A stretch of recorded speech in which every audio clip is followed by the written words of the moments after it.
ഇപ്പോൾ ഒരുപാട് വിഷ്ണുമായുടെ ദേവസ്ഥാനങ്ങളുണ്ടല്ലോ.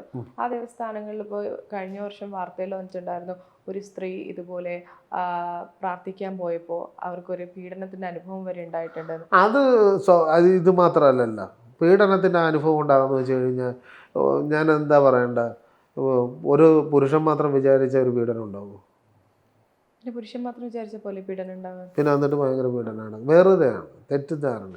അല്ല, ഒരു സ്ത്രീയും കൂടെ അംഗീകരിച്ചെങ്കിൽ മാത്രമേ ഒരു പീഡനത്തിന് ഒരു വഴി അംഗീകരിക്കുന്ന പീഡനമല്ലോ. സ്ത്രീ അംഗീകരിച്ചാൽ അത് പീഡനമാവുന്നല്ലോ. അംഗീകരിച്ച പീഡനം അല്ല, ഞാനൊരു കാര്യം ചോദിച്ചാ, അംഗീകരിച്ചാൽ പീഡനമല്ല, അംഗീകരിച്ച് കൊടുക്കുന്നില്ലേ?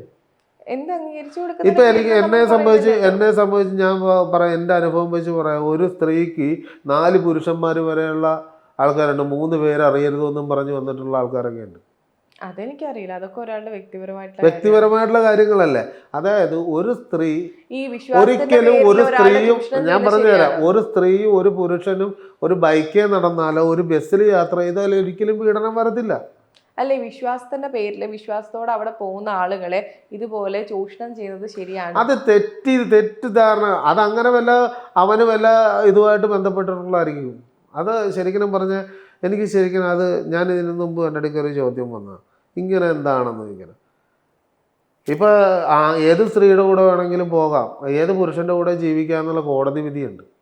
കോടതി വിധിനെ കുറിച്ചൊന്നുമല്ല നമ്മളോട് ആണ്, ചോദിക്കുന്നത്. ശരിയല്ലേ? വിശ്വാസത്തിന്റെ പേരിൽ ആളുകൾ വരുമ്പോൾ അവർ ചൂഷണം ചെയ്യുന്നത് വെറുതെ അത് എന്തെങ്കിലും വ്യക്തിപരമായിട്ടുള്ള കാര്യങ്ങളോ അല്ലെങ്കിൽ ചിലപ്പോൾ നേരെ നടന്നതായിരിക്കാം. എന്നാ നമ്മൾ നേരിട്ട് കാണാത്ത കാര്യങ്ങൾ പറയരുത് എന്നുള്ളതാണ്.